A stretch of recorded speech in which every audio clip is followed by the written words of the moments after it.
আসসালামু আলাইকুম। আমিনা রান্নাঘরে সকলকে স্বাগত। আশা করছি আমার এই ভিডিওটা যে যেখান থেকে দেখছো আল্লাহর রহমতে তোমরা সকলেই ভালো আছো। শুকর আলহামদুলিল্লাহ, আমরাও সবাই ভালো আছি। তো চলো আজকেও একটা সাধারণ রান্না তোমাদের সঙ্গে শেয়ার করব। হচ্ছে ঝিঙে আলু আর দেশি চিংড়ি মাছ দিয়ে ভীষণ একটা সুস্বাদু রেসিপি তোমাদের সঙ্গে শেয়ার করলাম। আমি এটা এক রান্না ভেবেছিলাম আর এক হয়ে গেল। তো চলো শুরু করা যাক। আর এই যে দেখো, আমি চুলোটা ভালো করে মাটি দিয়ে লেপে মুছে নিয়েছি। আর লেপে মুছে রান্না করতে খুবই ভালো লাগে। আর এই যে দেখতে পেলে এখানে সর্ষে, পোস্ত আর কাঁচা লঙ্কা বেটে রেখে দিয়েছি, আর একটু জিরে। ভেবেছিলাম ওটা দিয়েই রান্না করব, কিন্তু আছে কেসমতে আর একটা জিনিস যেটা আমার অনেক প্রিয়। চিংড়ি মাছ দিয়ে আমার এইভাবে ঝিঙে রান্না খেতে খুবই ভালো লাগে। আমার রান্না রেডি, হঠাৎ দেখি না যারা মাছ বিক্রি করতে আসে তারা চিংড়ি মাছ করে রাস্তা দিয়ে যাচ্ছে। আমি তখন কী করলাম, তাড়াতাড়ি করে গিয়ে বললাম দাঁড়াও আমি নেবো। যেহেতু অনেক বেলা হয়ে গেছে, এখন বাজে প্রায় 11টা, প্রচণ্ড গরম। এত গরমে কি করব, কিছু ভালো লাগছে না। তো আমি কী করলাম, চিংড়ি মাছটা নিয়ে নিলাম। চিংড়ি মাছটা নিয়ে তাড়াতাড়ি করে বেছে নিয়ে আমি এই যে রান্না করতে বসেছি। আর চিংড়ি মাছটা একটু তেলে ভেজে নিয়ে পেঁয়াজ আর আদা রসুন দিয়ে একটু কষে নিচ্ছি। নিয়ে আর এই যে ঝিঙে আর আলু কেটে রেখেছি, তো ঝিঙে আলুটা আমি এই যে পোস্ত আর সর্ষে বাটা দিয়ে রান্না করব ভেবেছিলাম, কিন্তু হয়ে গেল চিংড়ি মাছ দিয়ে, যেটা আমার আর কি আমার কিসমতে আছে। আর প্রায় আমার এটা বছরে একবারই যেতে, কখনো ঝিঙে আছে তো চিংড়ি নেই, আর কখনো চিংড়ি আছে তো ঝিঙে নেই। আমাকে খুবই ভালো লাগে, সত্যি কথা বলতে কি, আমার এই সবজিটা চিংড়ি মাছ দিয়ে খেতে খুব ভালো লাগে। আর একটা মিষ্টি মিষ্টি স্বাদ লাগে, অসাধারণ লাগে আমাকে, জানি না আর কাকে কেমন লাগে। তো তাই এটা তোমাদের সঙ্গে শেয়ার করলাম।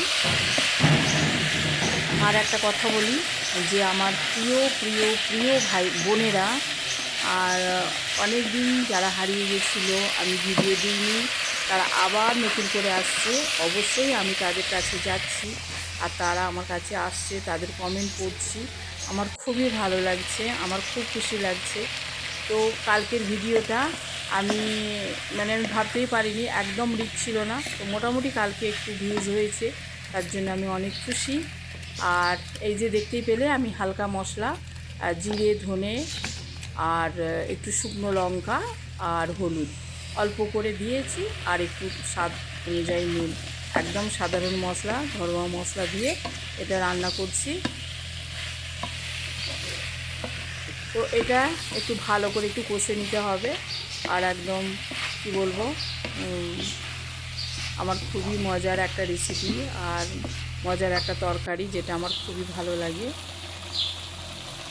তো যাই হোক, এটা একটু ভালো করে কষানো হয়ে গেছে, আর আমি অল্প একটু পানি দিয়েছি, দিয়ে আবার একটু নাড়াচাড়া করে নিচ্ছি।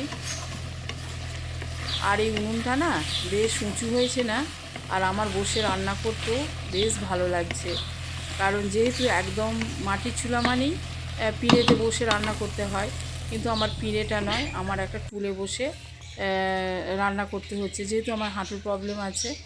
তো তার জন্য কিন্তু আমার খুবই সুবিধা হচ্ছে।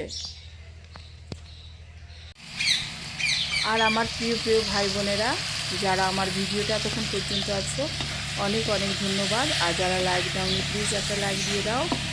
আর যারা আমার চ্যানেলটাকে সাবস্ক্রাইব করেছো, তারা অবশ্যই আমার সাথে থেকো। আর 24 ঘন্টার পর আমি তোমাদের কাছে চলে যাব, তোমরা ততক্ষণ আমার পাশে থেকো, আমাকে সাপোর্ট করো। তো এই যে কষানো হয়ে যাওয়ার পর চিংড়ি মাছগুলো দিয়ে দিলাম, দিয়ে এই যে পরিমাণ মতো পানি দিয়ে আর ঢাকা দিয়ে দিলাম। রান্নাটা হয়ে গেছে। তারপরে এই যে একটা কাঠ, যেহেতু কাঠের একটা আংড়া থাকে, আর এই যে আমি ভাতটা বসিয়ে দিলাম। তরকারিটা আগে রেডি হয়ে গেল, তারপরে ভাত। আমি বেশিরভাগ সময় সবসময় ভাতটা একটু পরে করারই চেষ্টা করি। আর এই যে তোমাদের দেখিয়ে দিলাম তরকারিটা কেমন হয়েছে, দেখো একদম মাখা মাখা।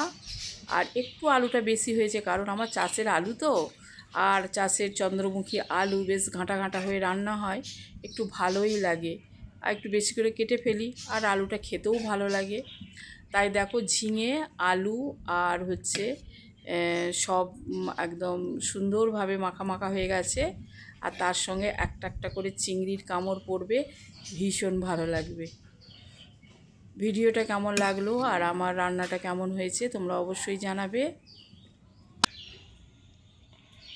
তোমাদেরকে কি বলবো, এই যে আমি ভয়েস দিচ্ছি আর মিনি আমার কাছে এসে মুখের দিকে তাকিয়ে আছে। দেখেছো দেখেছো আমার কাছে উঠে পড়ছে শুধু। আর আমার ভয় লাগছে কি যদি আজরে দেয়। তো ভিডিওটা এই পর্যন্ত, সবাই ভালো থেকো।